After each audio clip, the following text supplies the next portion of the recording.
government to assist in the realization of that right. It doesn't mean governments have to build housing for everyone. Although that's one option and certainly has been tried in our Canadian history. We have a history of public housing, which is largely recognized now as a failed experiment, but we do have a history of that. But governments do have an obligation and do take on an obligation when they sign, as Canada indeed has signed the International Covenant. And if all this sounds like sort of dry international law, doesn't have a lot of relevance, we're beginning to see that into our Canadian law, some of these values are beginning to be expressed by Canadian courts. A couple of years ago, the BC Supreme Court, British Columbia Supreme Court, in ruling on overturning a municipal bylaw in the city of Victoria, a bylaw against camping in public parks and public places, ruled that it was a violation of the right to life section of the Charter, and the argument distilled down to its essence is that sleeping is a biological human need. People have to sleep. You can't bar people from sleeping, ban them from sleeping, and if people have nowhere to sleep privately, they have to sleep in public parks. And so therefore, until the City of Victoria is able to make provision, adequate provision for people to sleep in places other than parks, they can't stop them from sleeping in parks. Now, anti-camping bylaws, the City of Victoria bylaw, incidentally, doesn't say this is only targeted at homeless people. It simply says no one's allowed to camp in public parks. And of course, we're reminded of Anatole France's a great expression from 1874 that the law in its majestic splendor prohibits the rich and the poor from sleeping under bridges and from begging for food. Here in Toronto, we're facing a new consolidated municipal bylaw that has an anti-camping provision for the first time in Toronto. The municipal administration is considering a citywide ban on camping. And of course, we know that this is not directed at the people of Rosedale who want to put pup tents on their sidewalks in order to allow their kids to experience an outdoor adventure, but it's targeted at people who are homeless. So the expression of fundamental values in our Constitution, the expression in our Bill of Rights, and the recognition increasingly in courts and in other quasi-judicial tribunals like the Ontario Municipal Board, which a couple of years ago, in a decision involving a municipal bylaw in the City of Kitchener, and the City of Kitchener passed a bylaw saying that supportive housing, which is a particular form of housing, as many of you know, that is for people who may have special physical or mental health needs in addition to the fundamental need for four walls and a roof. And they said that they wanted to restrict the amount of supportive housing in a particular part of the city because there was quote-unquote too much housing. And the Ontario Municipal Board said this is a violation of the fundamental human right not to be discriminated against in the right to housing, and that the City of Kitchener couldn't pass such a bylaw. So we're beginning to see this expression of fundamental human values, but I want to sort of back up a little bit.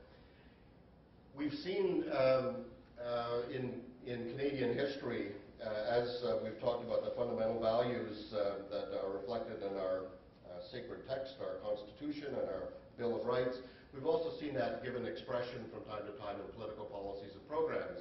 In 1973, the National Housing Act, which is our primary piece of federal legislation governing housing policy and programs in Canada, was amended to create what we now look back on as the golden age of housing in Canada, a great national housing program that ultimately involved partnerships with other orders of government, communities, private enterprises, Aboriginal groups, and so on.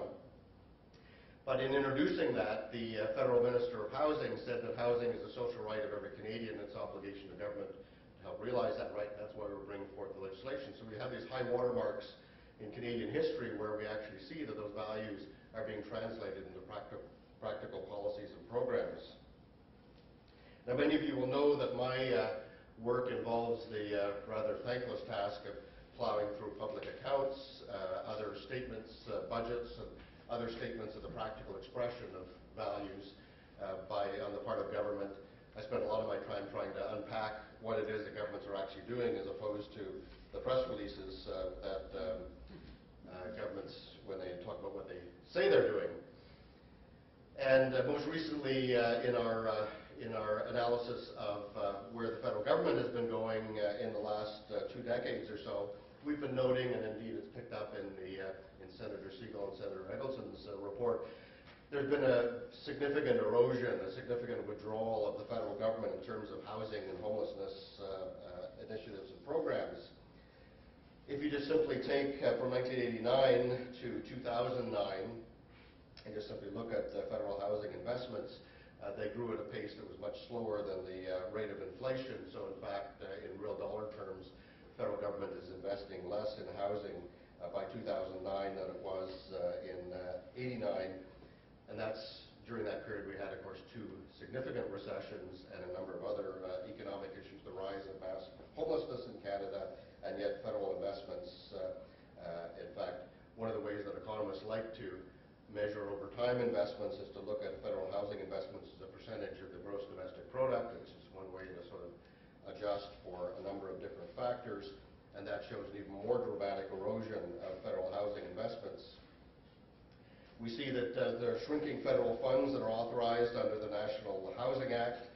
So, for instance, from 2005 to 2008, funding for national low-income housing renovations down 6%, direct acquisition of housing by nonprofit housing providers, 81% cut, direct lending down 1%, affordable housing funding down 63%, non-transferred federal housing programs down 6%, on-reserve renovation programs down 9%. The number of households that are assisted annually under the National Housing Act continues to drop sharply, largely as a result of the budgetary measures set in place in 2006, which created what is called in the rather neutral term of the bureaucrats a step out, but it means an annual decline in the federal housing investments, which actually accelerates over time. We see that Canada Mortgage and Housing Corporation, which is our federal housing agency, and often when I talk to people as I travel the country and talk especially to people who are homeless, they seem to be surprised that we actually have a national housing agency. They wonder what it is that the National Housing Agency does. Well, we actually do have a very robust national housing agency that in fact is doing better in revenue terms than it's ever done in its history. However, in terms of its spending, due to changes that were made to the National Housing Act in 1998, which eroded its role in terms of affordable housing investments and enhanced its role in terms of commercial operations, mainly the sale of mortgage insurance, what we see is that the federal government housing expenses are in fact being cut. So we see the number of, for instance, assisted households has gone from 626,300 households in 2005, and it's scheduled to drop to 540,000 households, so that's a drop of 85,000 households by 2015. This is a time, of course, of rising national need. The federal government is cutting. The current spending estimates, which are before Parliament now for the current fiscal year, the 2011-2012 spending estimates. Spending estimates are another way that we try and track the federal government. These are the line-by-line budget items which indicate where the federal dollars will go. They record a 39% cut in 1 year in federal affordable housing investments for Canada Mortgage and Housing Corporation. That's from $3.1 billion to $1.7 billion. That's a 97% cut to the Federal Affordable Housing Initiative, a 94% cut to the Federal Housing Repair Program, and a 70% cut to federal assisted housing. And all of these are targeted to low and moderate income households, so all of these cuts. And if we look ahead just a few years, we see that the position gets even more grim. Short-term federal housing and homelessness initiatives are set to expire in 2014. So we have, for instance, the National Affordable Housing Initiative, which was launched in 2001 with the signing of the Federal Provincial Affordable Housing Framework Agreement, I should say Federal Provincial Territorial Affordable Housing Framework Agreement, that set in place a series of bilateral housing agreements with the various provinces and territories of the federal government. That's been renewed from time to time since 2001. It's scheduled to terminate by 2014. All funding for the National Housing Repair Program will be terminated. The Federal Housing Homelessness Initiative also scheduled to terminate in 2014, which incidentally is the year the Canada Social Transfer is up for renegotiation and the Canada Health Transfer. So 2014, mark it on your calendar. that's a big year for all of us in Canada who care about this country. So if we say that the Constitution, and in particular the Charter of Rights and the right to life is an expression of our fundamental value, we ask how are governments expressing that value. I think we have to say that when we look at the hard numbers in terms of government finances, what we're seeing is a shrinking investment in one of the most fundamental determinants of human life, and that's the right to adequate housing. Now, Val mentioned earlier on about the Ontario election, which of course is coming up very, very soon. And what you need to understand that, Senator Siegel, I was about to say Hugel, I love that. I think you should adopt that, if I may respectfully say so, sir. So it's now firmly implanted in my brain, and I have to stop that. Anyway, while social policy is often thought of as, in many of its forms, and health policy as being provincial responsibilities, and indeed there is some reference to some of those issues in our constitutional documents. When it comes to housing policy, as I mentioned, first of all, beyond being absent from constitutional discussions, it was briefly mentioned during the so-called Charlottetown Accord, where housing was in fact identified and specifically assigned as a provincial jurisdiction. Charlottetown was, of course, rejected by the voters, and in theory, therefore, not to be proceeded with. But in fact, what happened is that we've had a constitutional downloading of housing by stealth.